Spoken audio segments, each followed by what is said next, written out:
Game mo, mga bossing. Eto umpisahan muna natin sa ganito. No? Kasi alam niyo naman po, mga kababayan, na merong mga vloggers, na po, vloggers at yung sila baligod, pinaikot, yung sinasabi na text message daw ni dating Senador Antonio Trillanes, ito po unang topic natin, na dating Senador na si Antonio Trillanes, na babayaran daw po yung isa sa 18 marites, mga kababayan, ng 5 milyon at mayroon daw pong kickback si Antonio Trillanes na dating senador na 5 milyon kapag pumayag daw yung isa sa 18 marites. Mga bossing, tanungin ko kayo, kung 1 milyon ang ibabayad o 500,000 na lang ang ibabayad doon sa isang 18 marites para bumaliktad lang, sulit po ba? Sulit po? Parang hindi naman ho, mga kababayan. Ano? Bakit? Lugi! Anak ng putik naman na yan. Nakita mo na nga, yung 18 marites na yan, pinagtatawanan ng mamamayang Pilipino. Hindi pinapaniwalaan. Walang saysay yung mga pinagsasasabi. Di ba, Ma'am Neng Gigi? Tapos babayaran mo kalahating milyon? Babayaran mo 1 milyon? Oh, para saan yung pera na yun? Sayang lang kung babayad mo pa doon. Samantalang ito, taong bayan na ang nagsasabi, nagpapatawa lang. Di ba, Ma'am Delia Rosario at Sir Archie Berroya? Tapos, doon sa text message, mga bossing, 5 milyon pa daw po ang matatanggap nung isa sa 18 marites at 5 milyon din daw ang magiging kickback nitong si dating Senador Antonio Trillanes. Sa umpisa pa lang po, doon sa text message pa lang po, hindi ko naman po, ulitin ko, hindi ko po hinahamak yung mga kababayan, kaibigan,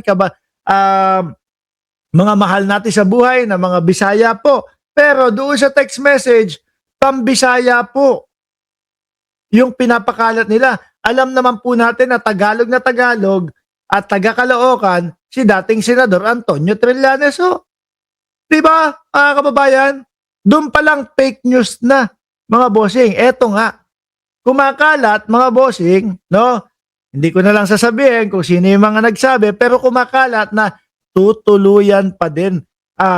Nako, may isa ako nakita, nag-delete na Pero sabi, tutuluyan pa din daw po Bakit?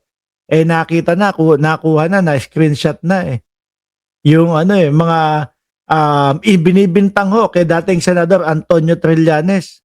Di ba? Hindi yun, akala nila kapag kabinura, wala na, okay na. Akala nila kapag natanggal na, wala na. Hindi na, nako, yari. Ang ano po sa atin, cyber libel po sa Pilipinas, mga bossing. Criminal offense po yan. Ibig sabihin, may kulong po yan, mga kababayan. Hindi kagaya ng sa Estados Unidos, hindi kagaya ng sa ibang bansa, ibang bayan, na kapag ka ikaw, cyber libel, magbabayad ka ng danyos lang. Okay na. Sa Pilipinas po, may kulong. At maaaring ihanda ninyo ang mga inyong tumbong kapag kayo ay nakulong. Di ba? Sabi, yung isa daw nasa Pilipinas, mga bossing. At yung isa daw natutuluyan ay nasa ibang bansa naman daw po, mga kababayan. Maganda yan. Ano po? Maganda yan kasi ang hilig nila doon sa mga ganyan Ang hilig nila doon sa sasabihin, ay nako, ganito, ganyan, binayaran. Porkit po, tuloy-tuloy na may nauuto sila ng mga DDS na madaling mapaniwala, tinutuloy-tuloy lang din po nila ang pagpapakalat ng mga fake news. Sir, kahit na binura mo yan, naku po, maitim pa din yung batok mo. hindi magbabago yung iting ng batok mo, sir. Ano po, nako doon, pag nasa loob ka, hihiludin yan. Eto pa, mga kababayan, kapag kayong mga ganyan, yung mga asu-asun, may mga ganyan, mahuhukay, malalaman kung meron ka bang mga ginawang kalokohan bukod doon sa inirereklamo sa iyo. Di ba, mga kababayan? I-check yung buong pagkatao mo, malalaman kung merong ginawa kang ganito, kung may naghabla, may nagreklamo, mukhang yung isa doon, mga boss chief amo, sir,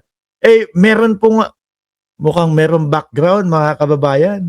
Sabi ni Antonio Marcos, yung nabuntis na menor de edad, naku po, totoo ba yun? Ha? Pero ang maganda dito, kapag kayong nakita na natin, yung nakayuko na. Nakayuko, tapos sabi, for the views lang naman po yun. Gusto ko lang naman po na mag-viral yung aking ipinost. Di ba maganda yung gano'n? Tapos tayo nandun habang tinitingnan lang natin. Ano? Oh, sabi ni Sir Archie Beroya, lahat ng nag-iingay, tinatrabaho na para sampahan ng kaso mga naalays ni Sara Duterte. Eh, naku po. Tapos ang sasabihin, pambansang nanay survivor, alam niyo po ang sasabihin niya mga yan? Freedom of expression lang naman yun eh. No? Kagaya nung sa vice-presidente mga bossing, bigla nga sabi, freedom of expression o freedom of speech lang daw po. Freedom of speech lang daw po mga kababayan, yung pagbabanta sa buhay ng Presidente Marcos. Yung pagbabanta na sinasabi na meron akong kakilala.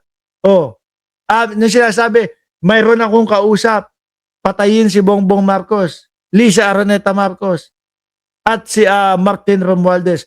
Parang lagi naman ganyan yung inyong dahilan kapag ka na-aresto, nahuhuli na kayo. But anyway, mga bossing, tingnan natin kung magkakatotoo. Ano po? Ako, nagkakaroon din ako ng pagkakataon na makausap po yung kampo ni dating Senador Antonio Trillanes, mamaya itatanong natin.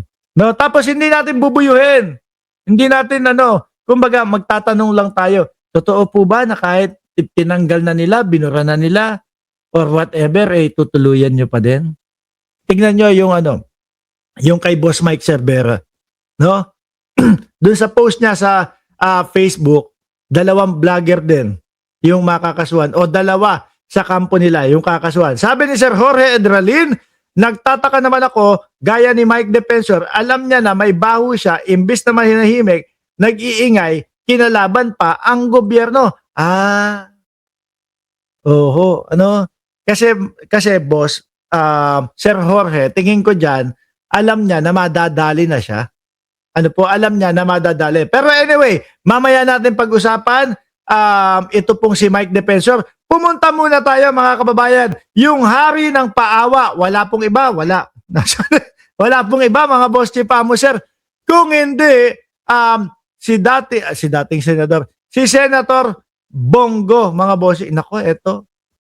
Naawa naman ako bigla nung nakita ko mga kababayan. Na yung sapatos na sinusuot ni Senator Bongo, bumibigay na, dispalanghado na, at wala na, nasisira na. Naalala ko ganito yung style ni dating Pangulong Duterte No? Nung panahon ng kampanyahan mga kababayan, ang dating presidente naglalakad. Di ba? Lakad. Tapos kunyari natanggal yung swelos. Yung ibang mga kababayan natin, naku, nakakaawa naman si Tatay Digong. Naku, kawawa naman. Yun. Alam nila kasi na maawain ang Pilipino. Or baka isa ito, mga boss chief mo, sir, sa pa-effect nila o sa pa-ek-ek nila, no?